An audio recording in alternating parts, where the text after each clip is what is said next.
Welcome back to What You Didn't Know, Rock and Roll History. So it's been a minute. You can see us.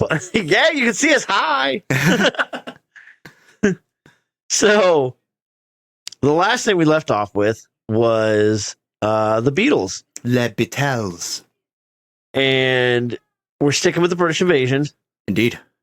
And so kind of in the same scene, but at the same time, and kind of opposite in not necessarily sound, but opposite visual in presentation. Yeah. Was the Rolling Stones. So everybody got this good look at the Beatles and was like, wow, British kids they're so wonderful. They're so nice. They're so put together. And then the Rolling Stones came over and was like, yeah. Yeah. So the Rolling Stones are such an iconic band. To sum them up would be difficult. They were punk rock, and now they're considered to be classic rock, bordering on oldies.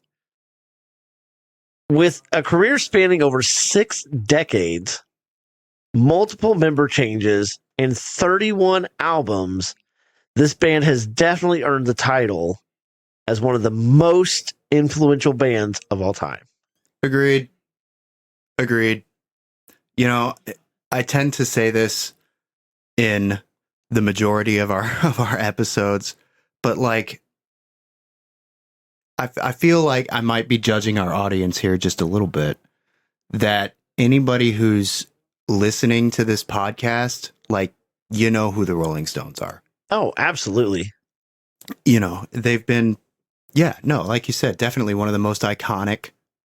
I mean, you don't last time. 6 decades and not leave a mark. No kidding. Like, for sure, though. Definitely a much longer lived career than the Beatles had. Yes. And do you think the Beatles would be as big as they are if they had lasted as long as the Stones? Well, or do you think some of their iconicness is the fact that they were such a flash? You know, that's kind of a good question. And like, there is definitely something to be said for, you know, right place, right time. There's also something to be said for, like how I kind of opened the first Beatles episode, living fast and burning out bright. Yeah. You know, I mean, a decade is a very short time to put out as much material as they did. And at the same time, that just goes to show that, like, regardless of how long they were together, they were prolific songwriters.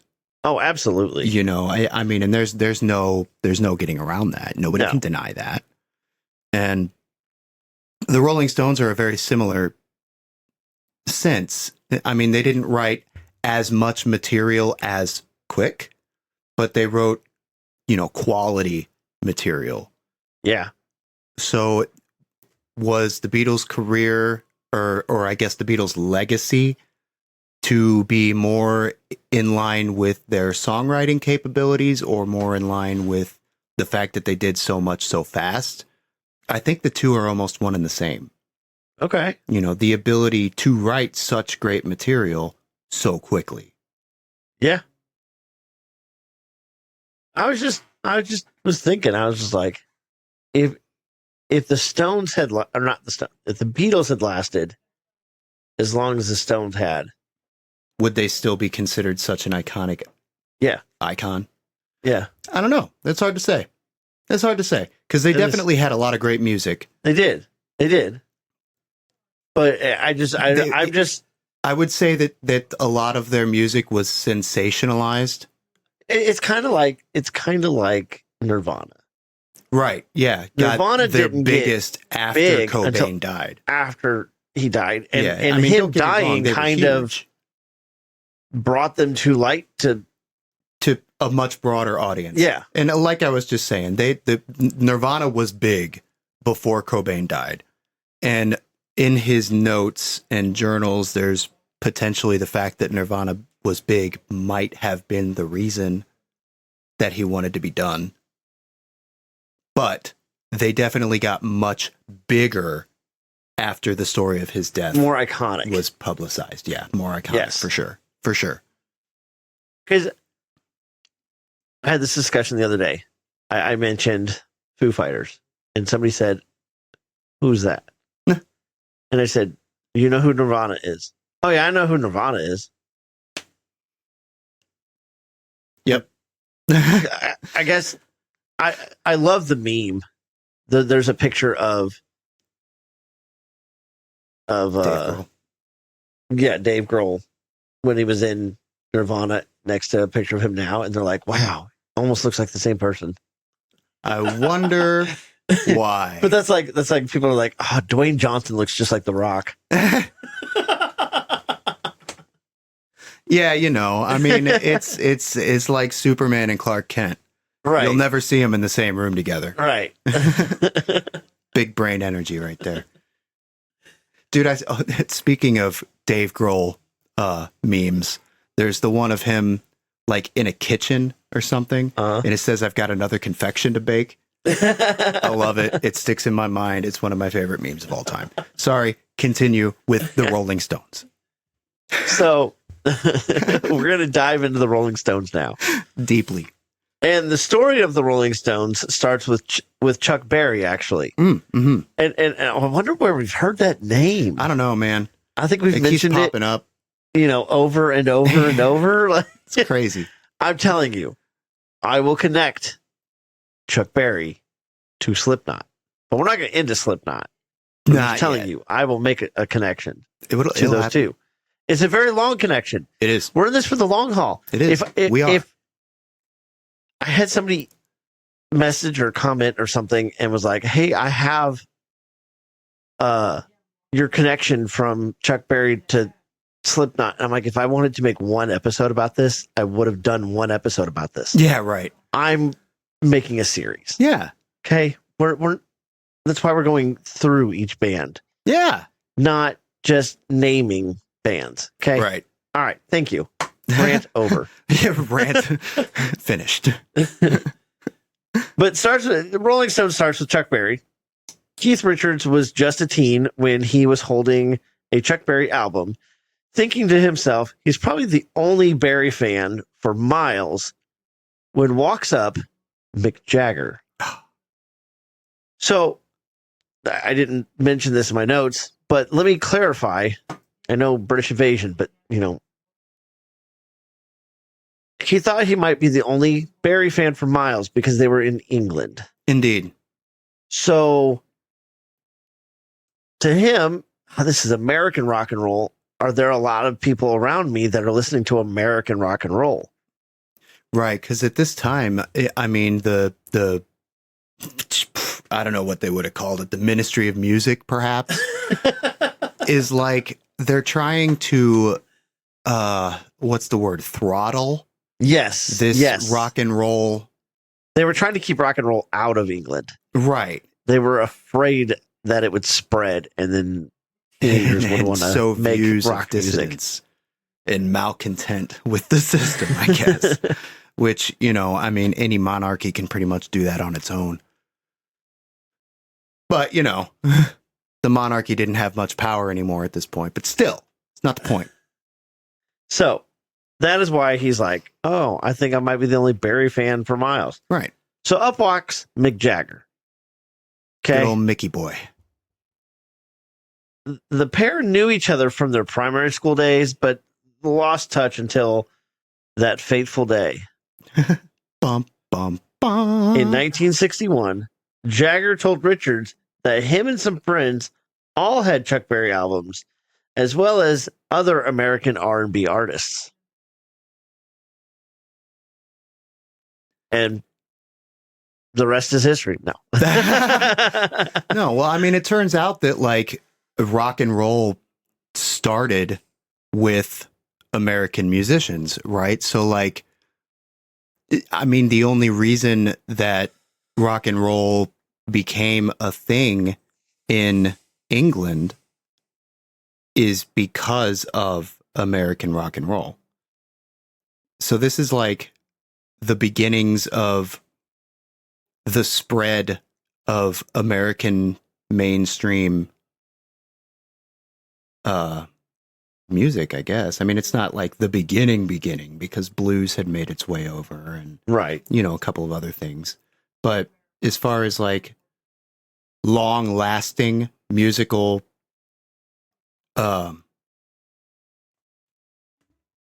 influences, this is the start. Rock and roll. It's the longest lasting genre of music ever at this point. Mainstream.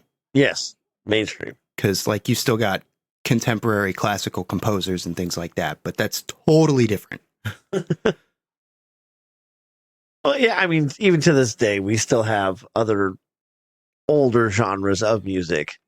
For sure. People still making that kind of music, especially blues. I mean, oh yeah, blues is still blues a and thing. bluegrass. Yeah, it's just not mainstream enough to get the same attention that rock or pop singers do. Yeah, for sure. Or country singers. And their individual subgenres. Yeah. I don't know. Is pop and country about the same thing now? Yes, absolutely. Absolutely. It's just pop music with leather pants and cowboy hats. Yeah. Yeah. Southern pop, man. Southern pop. You got California pop. You got Southern pop. Midwest pop is Nickelback.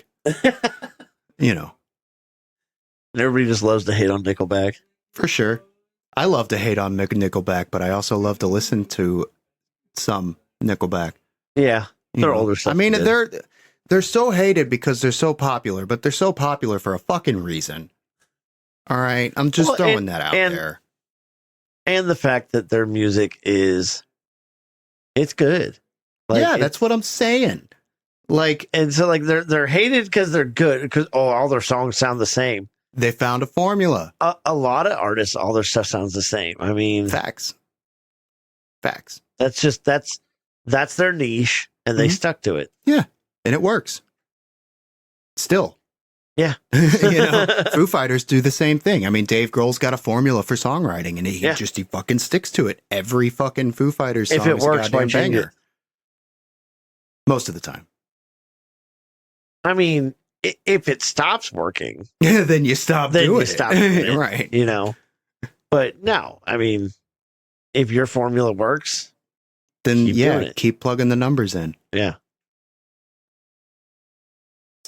So the Rolling Stones, as we know it today, started to take shape in 1962 after Jagger and Richards met Brian Jones at the Eagle Club in London.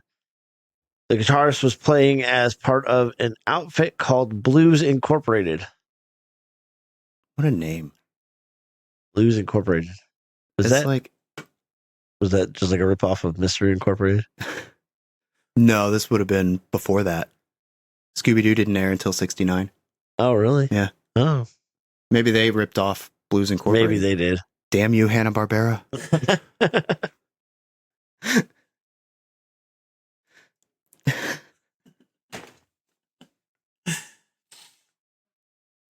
Do we edit this? Is this just going to stay the way it is? I don't know. It's entertaining, right? Yeah. Are you entertained? I'm entertained. Are you entertained? Oh, yeah, you. How many cameras Finding do we the camera is not easy, okay? It's just a matter of which camera. We've totally got like 6. Oh, yeah, totally. No. Yeah. Mm-hmm. We can't even get 2 microphones to work on the same computer. We could if we were still using the old system, but this is far more convenient. Oh, yes, much. Far more convenient. Booking studio time is not easy. No, for sure. Even when you own the studio. That's the worst. Yeah. Like, goodness, man. Jagger and Richards joined the pack, but soon after, Jones tapped them for his own emerging band. They added in bassist Dick Taylor, drummer Tony Chapman, and keyboardist Ian Stewart rounding out the original lineup of the group. Yeah. According to Mr. Richards, Brian Jones named the band. Apparently, Jones was on a phone call with a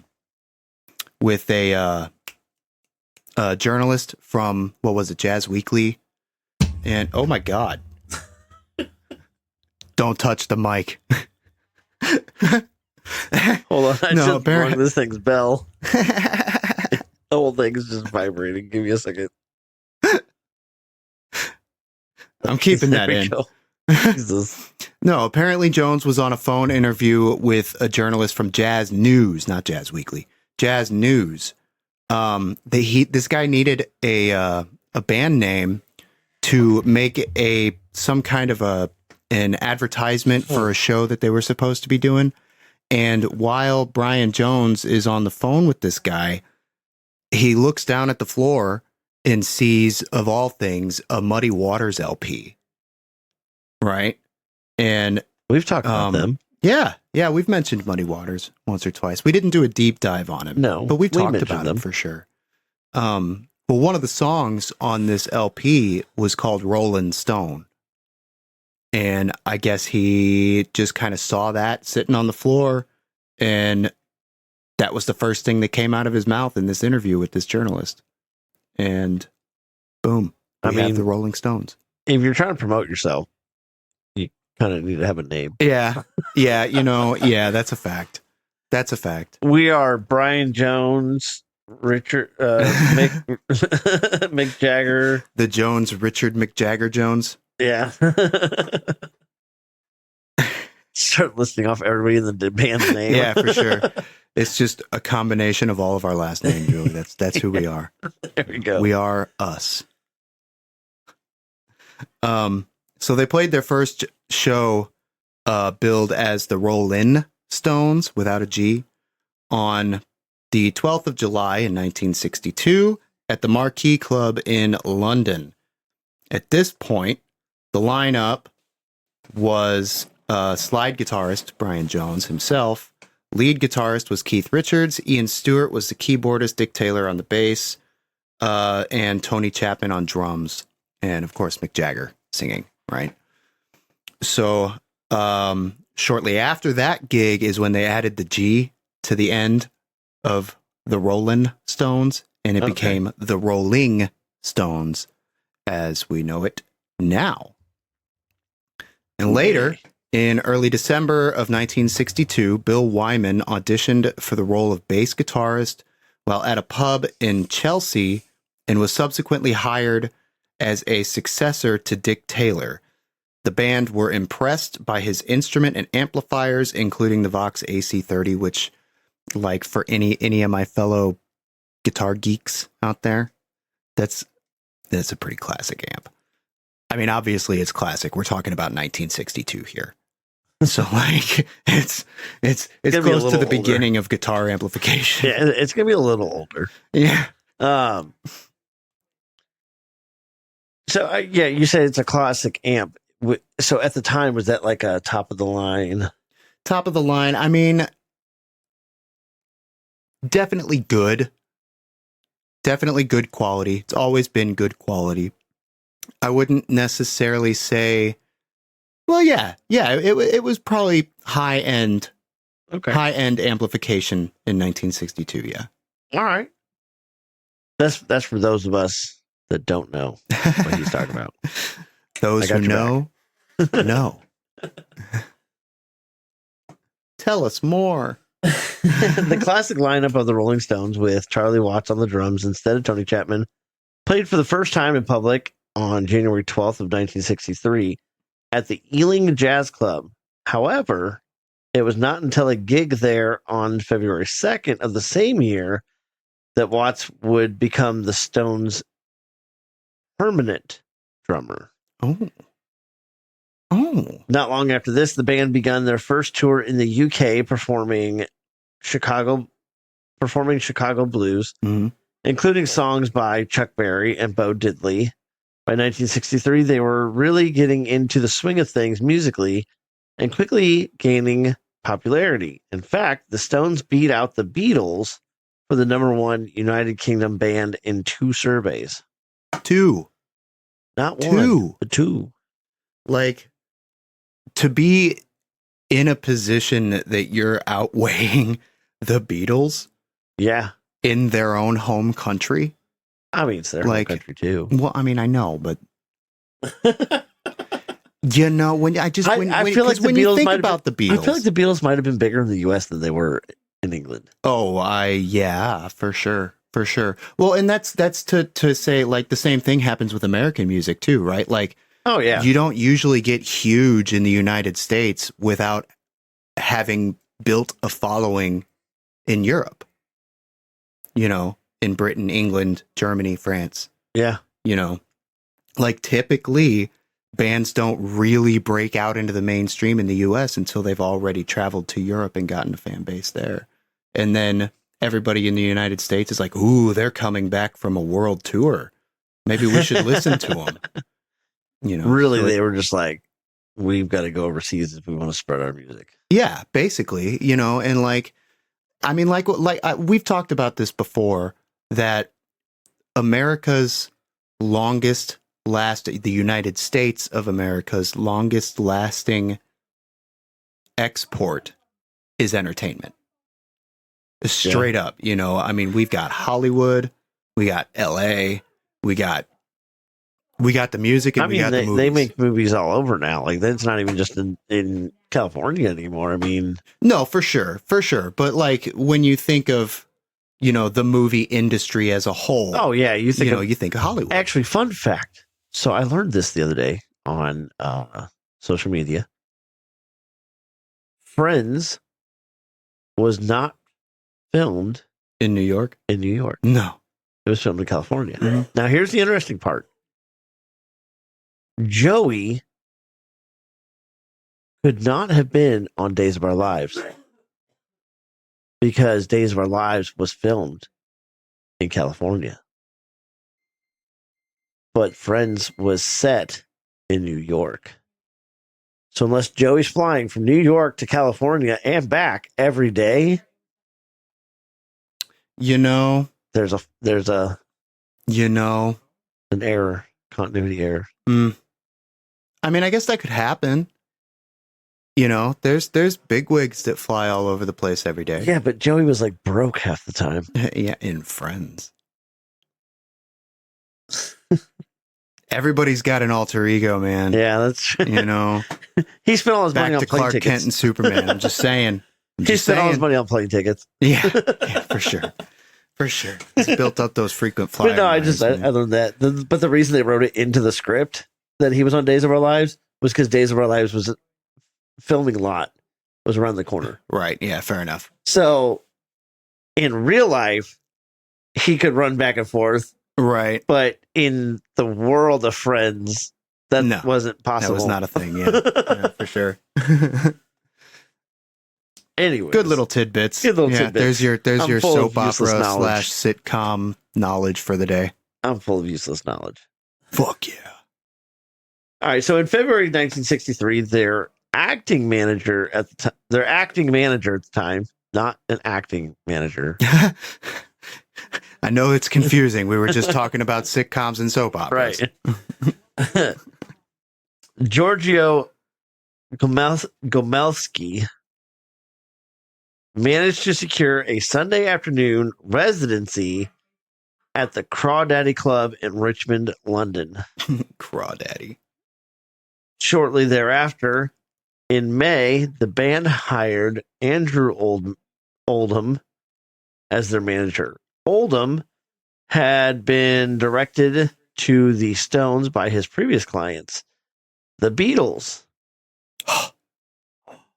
There's another connection. Gasp. Oldham, who was only 19 at the time, had not yet reached the age of maturity. Majority. Majority? Yeah, the age of majority. Okay, the age of majority.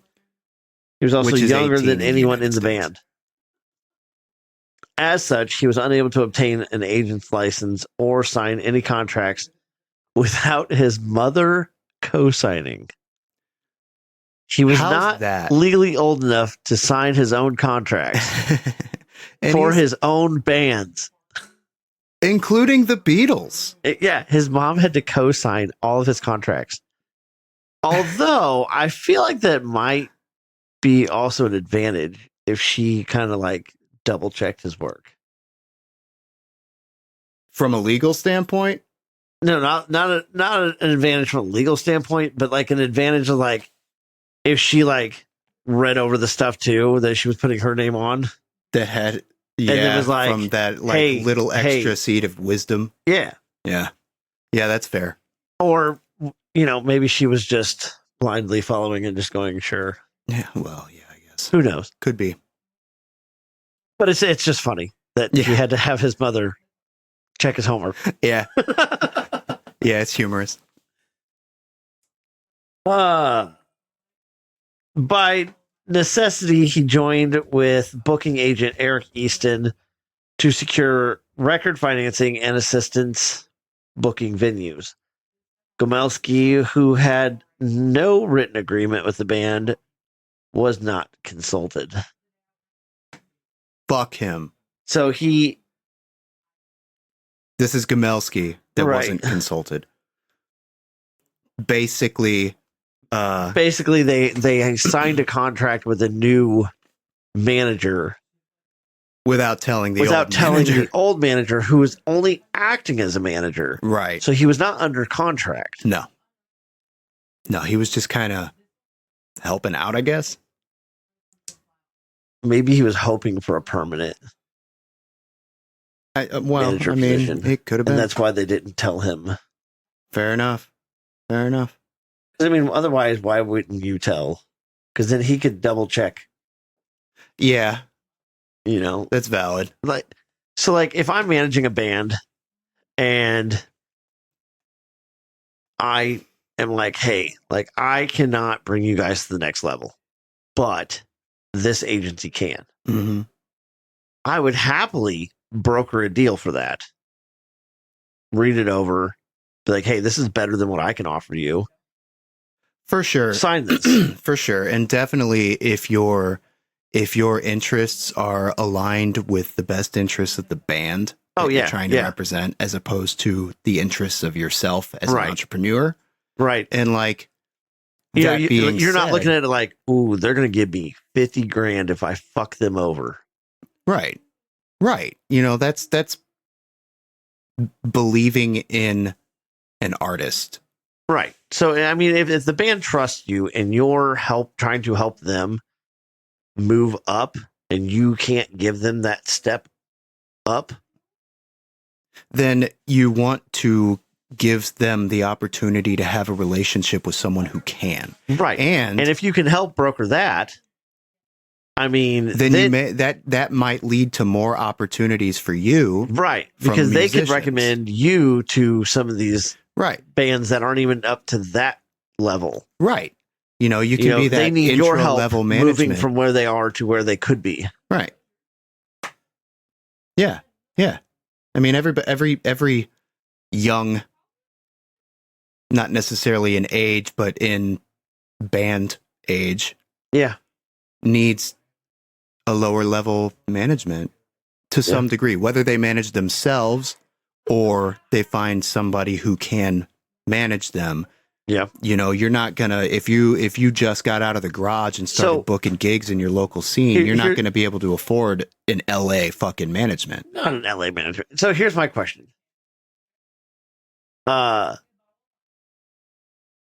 What makes a good manager? Well,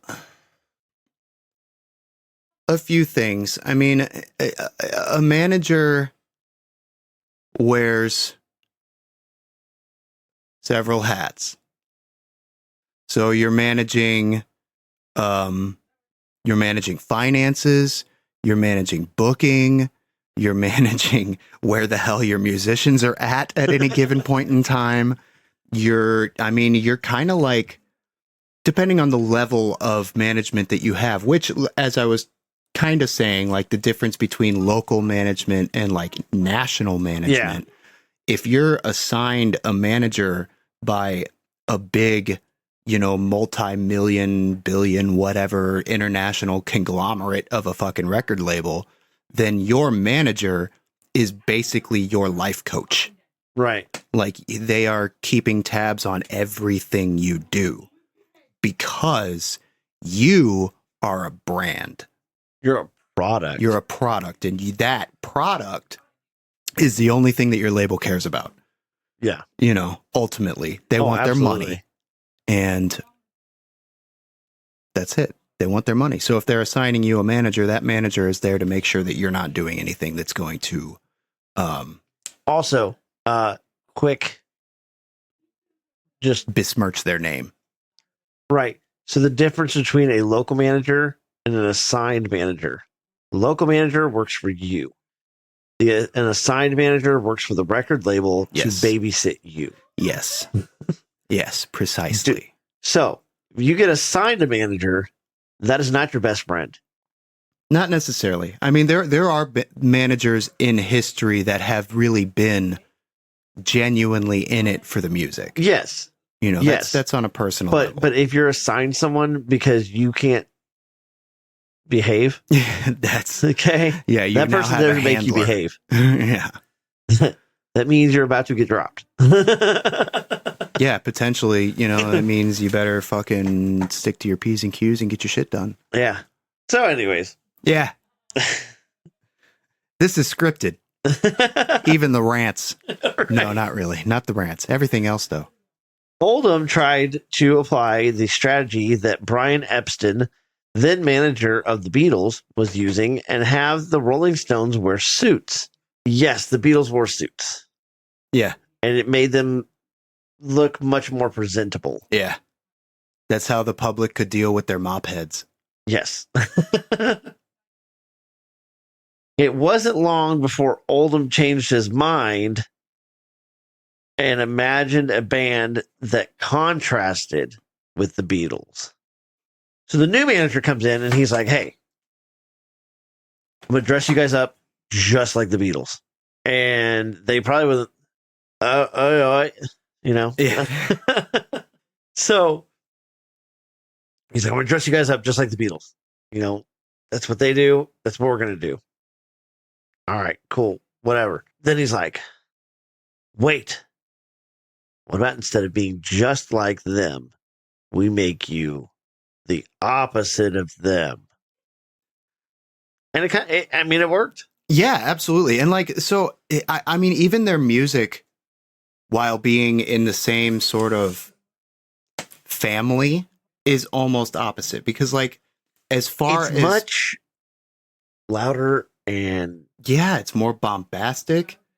It's more rebellious. Yes. Which is why I called them punk rock in the beginning. At the very beginning. Right. Yeah, for because sure. Because they were kind of the original punk rock. Sure, kind of.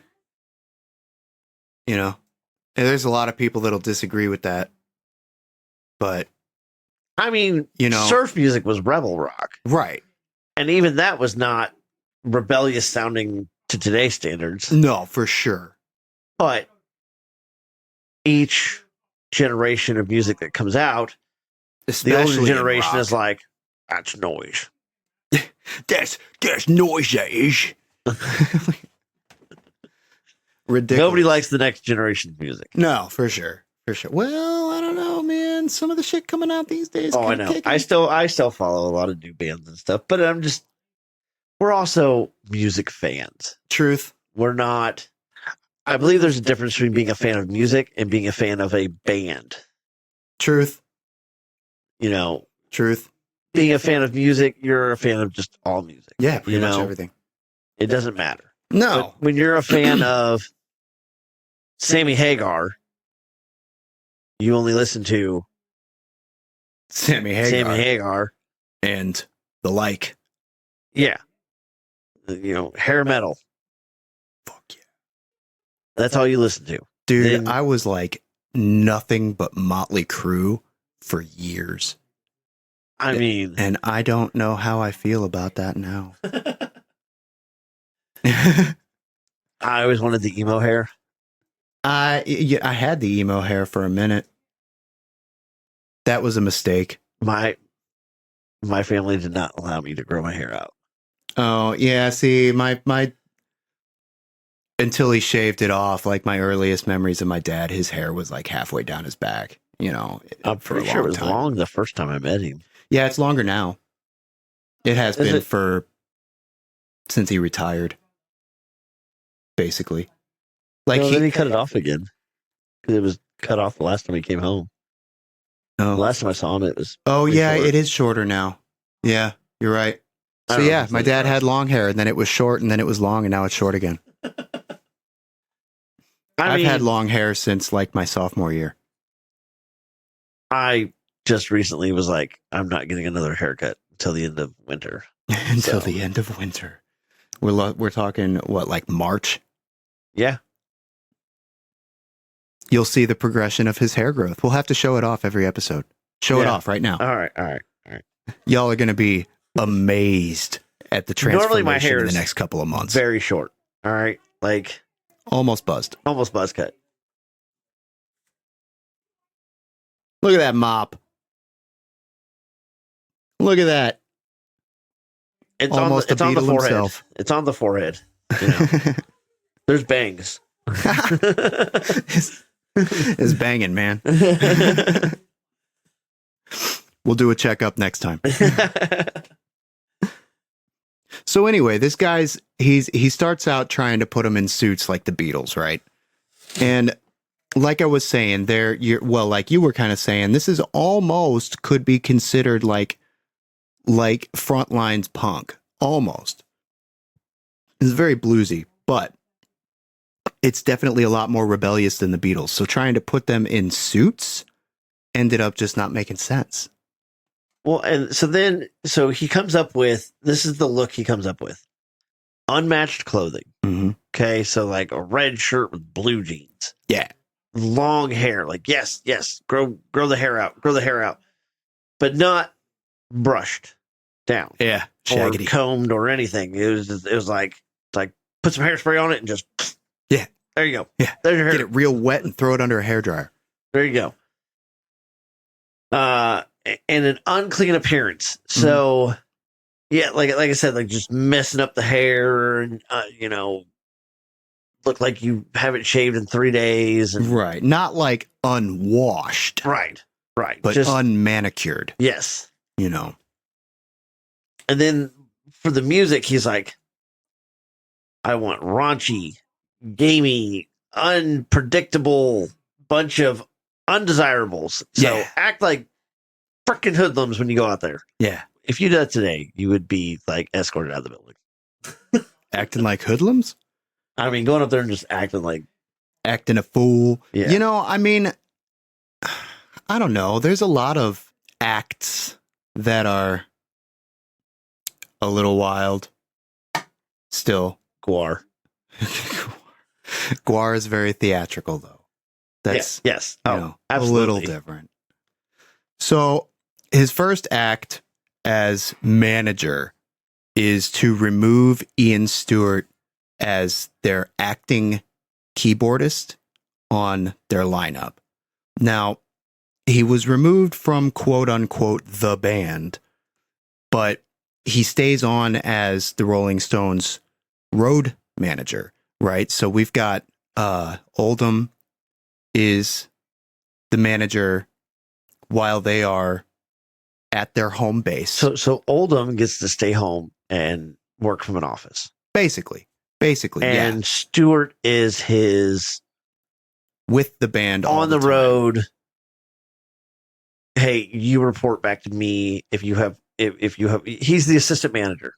Basically, yeah, kind of. Yeah. And like at this time you think, they don't have cell phones, there is no internet. No, but you had your hotel phone. You had your hotel room phones. Right. You had gas station phones. You had truck stop phones. You had pay phones. There was ways to make a phone call. For sure. But you needed to have a liaison. Essentially, you needed somebody right. You don't want 6 or 8 members of your band trying to call you at different hours. Right. They go to him, and he's got the basic instructions. He's got, okay, I know I'm allowed to authorize this, and this. Right. But I need authorization for this and this. So if I can handle these three without bugging Oldham, perfect. Yeah, but for sure. These emergencies that I can't answer come up, then I can. The next time I get to a phone, I'll call him. I'll let you know. And that's the way it'll be. And then, you're in the middle, you're flying down the highway and people are coming to you, left and right on the bus or whatever you're riding in. And you've got like 6 different questions that you only know the answer to like 3 of them. So you got 3 questions. You're like, next time we get to a phone, I'll ask. Right. So instead of 6 or, 3 people trying to call you at the same time with their different questions, you've got your one person that makes one phone call, asks 3 questions, and then goes back to those people and goes, here's your answer, here's your answer, here's your answer. Yeah. Yeah. Yeah. And it works out pretty well. And so he's their road manager. He's also, at this point, though he's not currently on stage with the Rolling Stones, he is playing keyboards on their albums in studio. Okay, so when they come home from being out on the road, they've got some new stuff they want to record. Instead of having the guy that's on the road with them also playing in studio, you let him rest. Yeah. You guys jump in the studio, and your road manager, who was your previous keyboardist, knows how you guys want to sound on an album. Right. Is there to play. Right. Yeah. So he still gets a chance to jam with you guys. For sure. Just not on the road, because on the road he's got a different job. Right. Right. This is like what was his name from the Beach Boys? The dude, yes. He wrote all their music basically, but he didn't stayed tour. home. Yeah, he didn't tour. Although this guy's going with them on tour. Yeah, this guy goes with them on tour. He just doesn't play on tour, probably because while they're out on stage playing, he's got other stuff he's working on. For sure, though. Booking the next venue. I mean, your next venue is already booked, but then, lining up hotel rooms, lining up how you're going to get there. Like, is it far enough? Is it too far away for us to drive? Do we need to fly? How can I get the equipment there ahead of time? Do we need to fly with the equipment? Do we have extra equipment? Do they have equipment we can use? Mm-hmm. Whatever. Mm-hmm. So nowadays, one band will have 3 trucks for sure of equipment. For sure, you've got all of your front of house stuff. You've got A setup. Mm-hmm. You got B setup, mm-hmm. and you got backup truck mm-hmm. that has a double of everything in trucks A and B. Indeed. So while you're at concert A, they're already setting up concert B. And if concert B needs something, or concert A took something from concert B, concert C truck right, has the backup. Yeah. Everything is a backup. Mm-hmm. mm-hmm. WWE is the same way. You'll see like 6 trucks sitting outside. When you watch the show, you'll see all these boxes and stuff everywhere. Like, that is all equipment that they need to build that illusion and arena. Mm-hmm. And then while you're watching Monday Night Raw, they are at the next Monday Night Raw location or SmackDown location building that set. Right. Yeah. Day, 2 days in advance. Yep. And then while your performers get to head to the next venue, you have a crew of people tearing down that venue to go to the next spot. Right. And it continues the cycle. Yep. So he's off stage with them initially, right? But by the mid 1970s, he was back on stage playing keys once again. I mean, maybe they didn't. Their current keyboardist, or the previous, was wanted out. They wanted something different, whatever the thing was. Or they still had him. And maybe by that time he was like, I can manage and play. Potentially. Well, it may be possible that they didn't have a keyboardist on tour. Oh. That may be a thing. See, the decision to pull him from their on-stage lineup was made, as was quoted by Mr. Oldham himself in an interview. Well, he just doesn't look the part, and 6 is too many for fans to remember the faces in the picture. Okay. So, Oldham also reduced the band members' ages in publicity material to make them appear as teenagers. Wait, so this decision was made entirely for the image of the Rolling Stones, and arguably... So are they older than... They are old. Well, I mean, we know what their real ages are now. No. I'm saying, are they older than the Beatles? Age-wise? Age-wise. I believe so. Okay. Maybe not by much, but I believe so. So yeah, this is like one of the earlier instances of a manager like making super critical band decisions based on an image. And like him deciding, let's do Suits, no, let's not do that, was a great decision that didn't really affect the band much. But deciding to pull somebody off of the stage is a big decision to be made for the image of a band. But arguably a good decision. He's right. When you think about the typical consumer these days, like, people's attention spans are not great. So trying to remember that many faces and put them together, like, I can see the logic. So it was going to bother me until I looked it up. But Ringo is actually older than Jagger. Oh. Ringo was born in 40. Jagger was born in 43. Fair enough. There you go. There you have it. So they were actually younger than the Beatles, and then they made them even younger. Well, at least Ringo, anyway. Well, yeah, Ringo. But because I looked up the oldest member of each band. Fair enough. Fair enough. So by the age tops, the Beatles got it. In April of 1963, Decca Records, who refused to broker a deal with the Beatles because guitar bands are on their way out. Mm. You remember that statement? Gave the Rolling Stones a contract with favorable terms. Mm-hmm. So they saw the error of their ways. Yeah. And they were like, you know what? We're not missing out on this one. Yeah, for sure. We want this one. Yeah. Yep. And I feel like that was very lucrative. Yeah. I would say so. Do you think it was more lucrative than their non-existent deal with the Beatles? Yeah. Yeah, absolutely. Would have been. If they would have picked the Beatles instead. I would say probably, well, maybe. I don't know. I'm not sure because I don't know who grossed the most. Who grossed the much?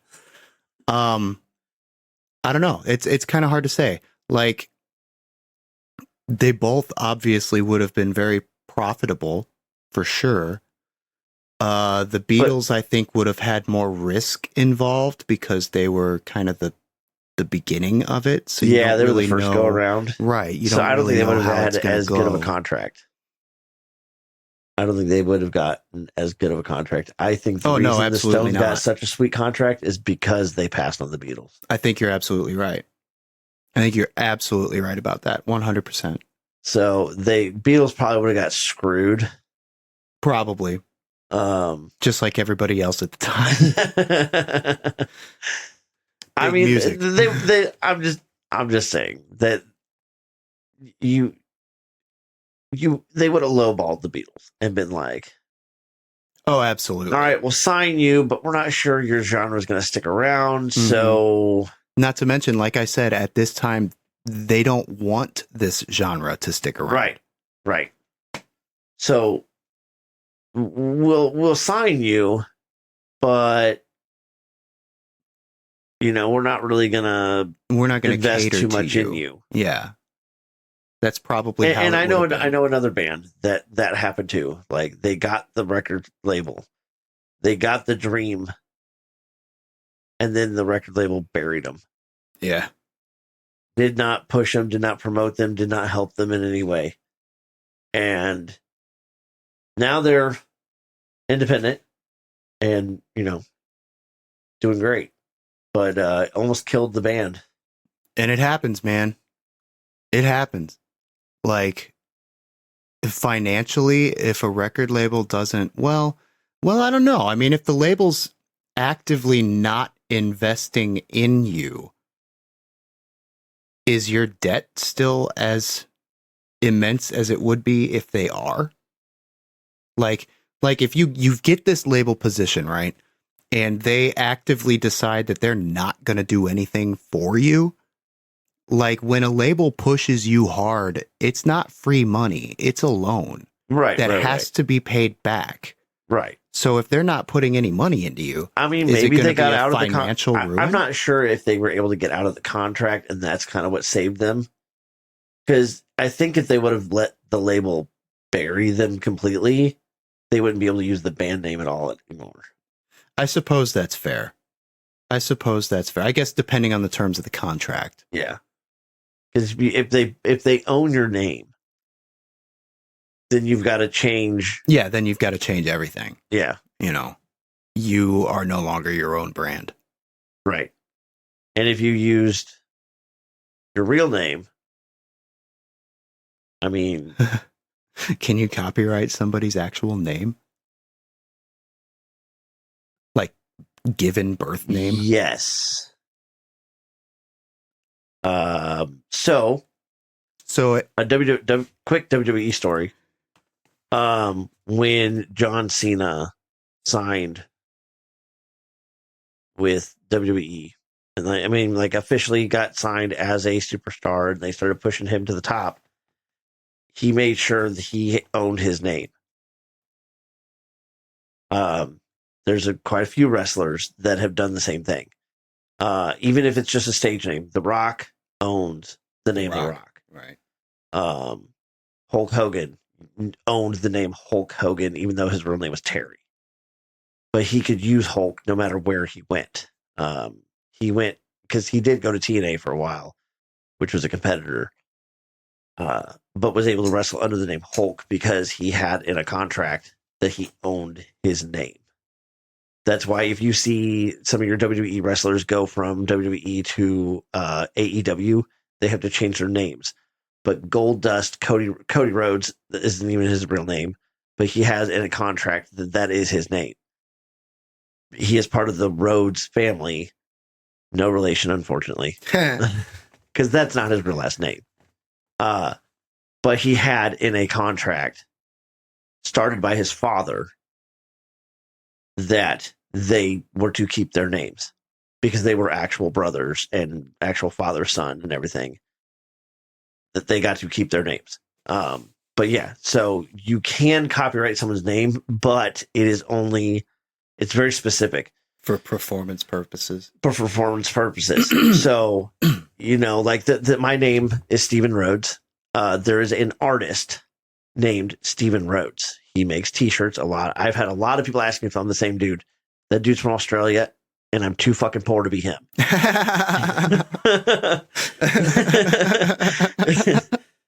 So anyway, distinction made. If I became an artist and tried making t-shirts or art in any way, shape, or form, I would not be able to use my name. I would have to use a pseudonym or whatever, because that name is already copyrighted in a performance context. In that context, in an art context. Well, I mean, yeah, for sure. So, yes, you can copyright someone's name, but it's only within a specific, for sure, right, thing. You can't just say, "I own your entire name." You can't use that name ever. Right? Yeah, for sure. I'm doing it tomorrow. Anybody that has you can't use that name for whatever. Tory. It's my name now. You can't have it. Basically, that's it. So Decca refused the Beatles and got a contract for the Rolling Stones. And they Favorable sweetened contract. that deal because they didn't want to miss out. Yes. And they sweetened it pretty freaking heavily too. Did they? I never got to see. Like, it just says that it was favorable. Yeah, that's all. No, I got fucking. They've got. So they were to receive royalty rates 3 times higher crap than pretty much any recording artist. I wonder if that was their first offer, or if that was negotiated, or if it was negotiated, was brokered. I mean, well, if that was the first offer, that was that's a take it or leave it for one. Oh yeah, absolutely. And for two, that was a big boss going, don't fucking let them leave. Yeah, don't fuck this up. Don't fuck this up. So they walked in there and they were like, what is the best deal we can give? Like, what is our limit? Yeah, so I for real. So they end up with a royalty rate that's 3 times higher than what was typical. They were given full artistic control of their recordings and ownership of the master tapes. So that was brokered. That was absolutely had to have been brokered. Oh yeah, you know, even giving that up willingly. No, for sure. Even today, typically you don't own your masters. Like the amount of money that Taylor Swift had to put in so that she could buy her masters back, so that she can do what she wants to with her music. So she still doesn't own those original albums anymore. No, that's what I'm saying. Just what she was. Douchebag, I don't know his name. I can't remember his name. I've heard it a few times. My sister's a Swiftie. But no, he's a douchebag because he saw that the rights went out and he bought them up thinking he could make a quick buck. Instead, Taylor, being the petty woman she is, and I love it. She goes, fuck you. I own the lyrics. I'll re-record this shit. Yeah. Yeah, absolutely. Absolutely. So yeah, no, this dude owns the rights to those specific recordings. Right. And that's so if anybody's wondering, that's what Taylor's version means. Yeah.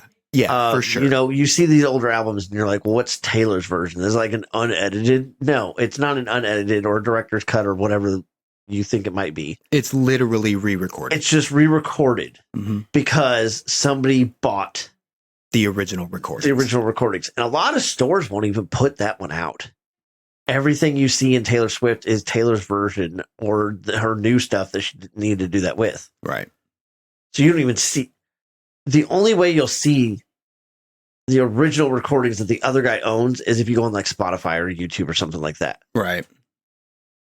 And find it. So they've got ownership of their master tapes, which, as we've just gone over, is huge, right? So this deal would also allow the band to use non-Decca associated recording studios. And that's also pretty big, just to say that. So is my question with that is, does that mean like, so if they're out on the road and they want to record, they don't have to try to find a Decca approved one? I'm pretty sure, yeah, basically. So that they can just find any local studio? Well, it might not have been necessarily any local studio, but yeah, they were not strictly held by contract to using. So if they're in a Decca dead zone, you know, there's no Decca studio within a 50-mile radius. Right, and they need to get something recorded. If there's a studio around, they can use it. So that sounds sweet. Yeah, for sure. It'd be fantastic. Because the other sounds like a pain in the ass. Yeah, absolutely. So Regent Sound Studios in London became their preferred location. And this is a non-Decca. Okay, so less of being on the road and needing to record, more of when we go home for you, we can still record and get it to you without having to fly to the United States. Right, and record in your studio. In your studio. Right. That makes more sense. Yeah, absolutely. And like it makes much more sense. So this is a mono facility, which is it means that they hadn't adapted 2-channel left and right stereo recording yet.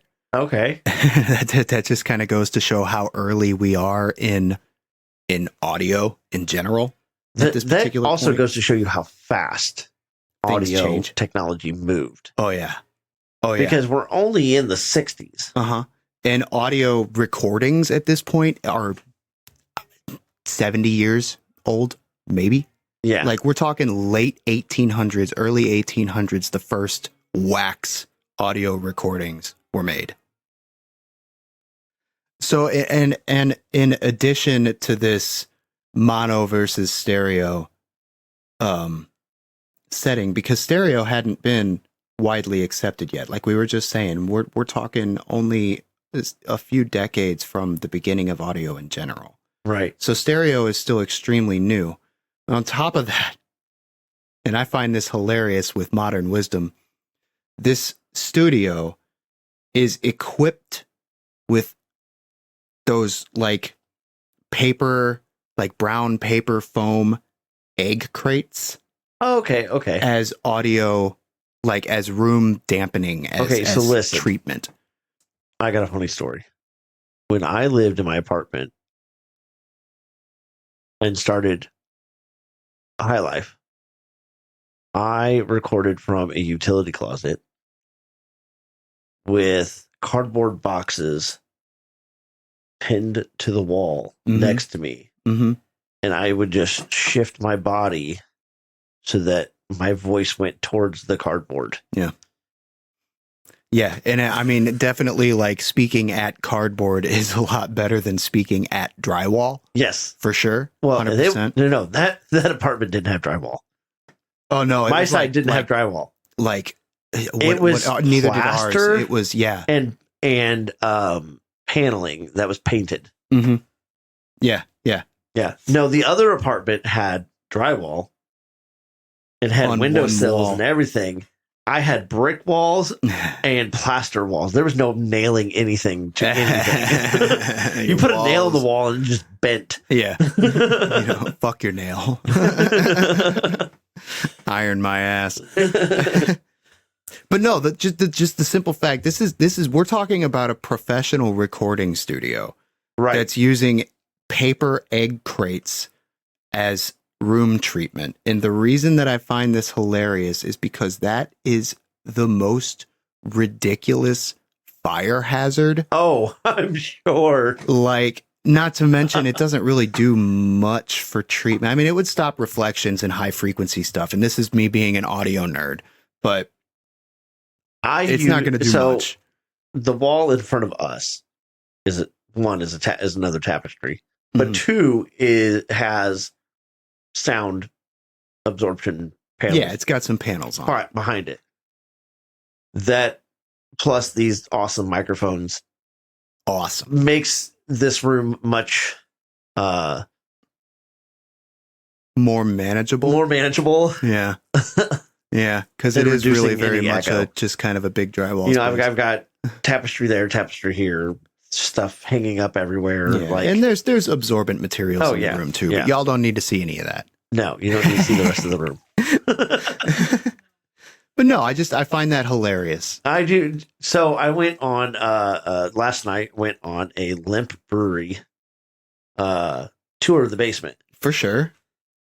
So it was a ghost walk type tour. Okay, so it wasn't like the brewery tour where they jump out and scare you. Right. Well, and I mean, if any of you that don't know, the Lemp Mansion and the Lemp Brewery here in St. Louis, where Budweiser was housed, basically for a while, right? No, that wasn't the Lemp family. Budweiser put Lemp out of business, drove them out of business. They had their own brewery, like right across the highway.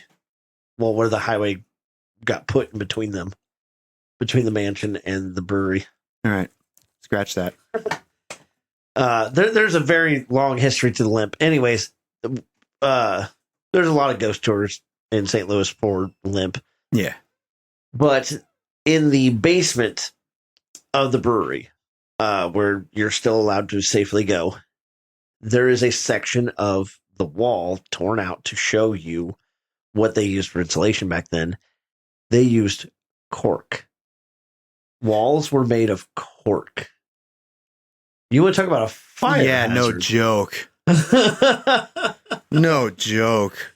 These wall, like the guy goes up and it looks like a brick wall. I mean, it's very dark down there. He's only got hanging light bulbs, and they're remote control light bulbs because you can't put Wi-Fi down there because it's all brick or very thick walls. So he goes up to this wall and it looks like brick, and he goes bang bang, and I was like, why did that just absorb all sound? And he goes, the walls are made of cork. And I'm like, this is a fire hazard. For sure. Like, that's crazy. Yeah. The old walls were made of and so like these tunnels that we were down in. So there is passageways and tunnels, which I didn't know there was a difference, but apparently there's a difference between passageway and tunnels. When is a trail a path? But there's all sorts of these things down underneath all the buildings to the brewery. And some companies rent space in here for storage and stuff. Yeah. And then some people do ghost tours in the basement and get to explore. There's tunnels and stuff that connect all of the buildings. He's like, you can go from every building in the compound without ever seeing the light of day. You know, something to be said. He's like, a dispatcher could go from one building all down, all the way down and go all the way around and never have to go step foot outside. Well, and I mean, I guess when you're seated in a metropolitan hub, that's probably super convenient. Well, and a lot of the rooms we were in was where they pumped the beer through. For sure. For sure. That makes sense. We were in was one of the rooms where they counted how many gallons or barrels of beer passed through there, so they knew how much they had to pay in taxes. Fair enough. So that makes sense. Yeah. Mm-hmm.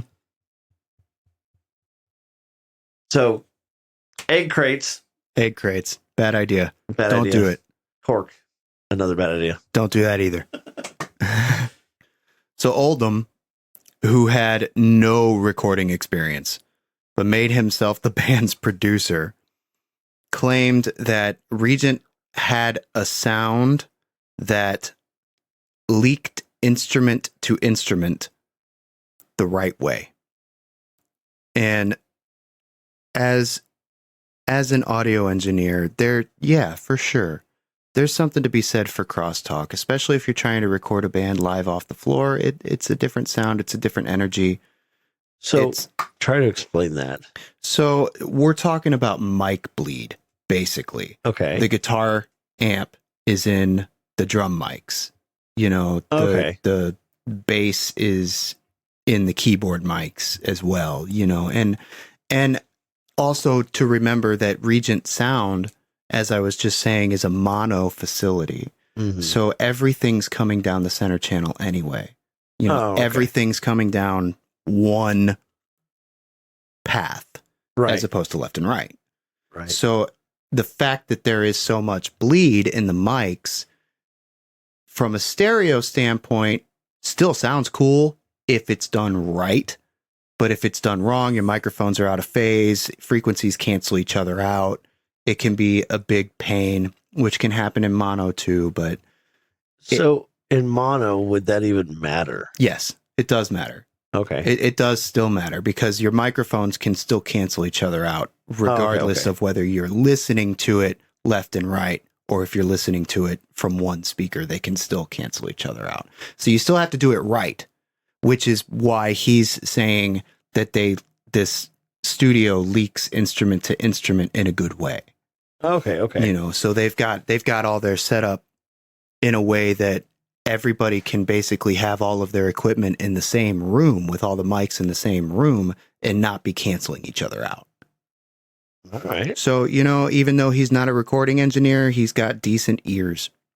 And apparently the way that it was bleeding from mic to mic created this wall of noise that I guess worked well for the band. You know, I mean, when you think about early Rolling Stones recordings, like it's big. You know, it sounds like they're in a decent sized space. You know, it's cool. It's a cool sound, man. And apparently Regent also had extremely low booking prices. Oh. So, you know, that might have had some help. That might have held some favor in the decision of recording. Well, I mean, when you're looking to pay, you know, you're like, okay, you know, I'm in charge of the band. Here's our budget. This budget also pays me. I don't want to use, you know, a very expensive recording studio, but we need something decent enough to still produce a decent sound. Yeah, for sure. So we're not going top of the line, but we're not going, you know. Yeah, we're not going bottom of the barrel either. We're not going bottom of the barrel either. You know. And I mean, well, as such, as a matter of fact, this would have offered the Rolling Stones the ability to record longer sessions. If your time in the studio is cheaper, you can be there more. Yeah. You know, and that's a big benefit because, like, I think I've read that at this time, the typical recording session for the Rolling Stones outside of Regent Sound would have been like 3 hours. Holy crap. You know, for the same price of 3 hours at another studio, you could get a full 10-hour day from this place, you know, which is fantastic. In fact, the entirety of their first album, The Rolling Stones, was recorded at Regent Sound. All of it. Every bit of it. Nice. That's cool. You think they did in one day? No. Maybe. I don't know. Maybe. Possibly. I don't know. Could have been. The Rolling Stones' first single, a cover of Chuck Berry's Come On, was released on June 7th, 1963. They actually refused to play it live, and Decca only invested in one ad to promote it. One ad. Not much. The band was like, listen, we're all the fan of Chuck. Yeah. Sure. We'll do it. But I don't care about it once, and that's it. Yep. Everybody gets one. You either listen to the recording or you don't hear it. Yeah, you know, whatever. and maybe that's respect. For sure. For the fact that we're not trying to take over. Yeah. Yeah. We're not trying to get big on covers. Well, not trying to get big on covers, and we're not trying to overshadow the great Chuck Berry. For sure. You know, because there's cover songs I've heard, but you can't find them on Spotify or anything like that. It's only on YouTube. Yeah. And it's happens. Like, okay, like I get it. Like, you're not trying to make it have more plays than the original. Yeah, for sure. For sure. For sure. And that's valid because there's some covers out there that are a lot bigger than the originals. There's a few. Johnny Cash. Yeah. Yeah. Anybody who didn't know, Johnny Cash covered the song Hurt. Yeah. It was originally written by the lead singer of Nine Inch Nails. Trent Reznor himself. And he even said in an interview, I never thought I wrote a song for another person until I heard him sing it. Trent, that is his song. And they gave him the rights to the song. Mm-hmm, for sure. Well, and I actually just found out recently that I could be wrong about this. I think it was Bob Rock produced Johnny Cash's version of that. Uh-huh. And he was also Nine Inch Nails producer for a long time. Oh, so cool. He already knew that song very intimately. Yeah. You know, to be able to help Johnny realize his vision of it. So like that's I always really thought cool. that Nine Inch Nails covered it until it was corrected. Uh-huh. But I always thought they covered it.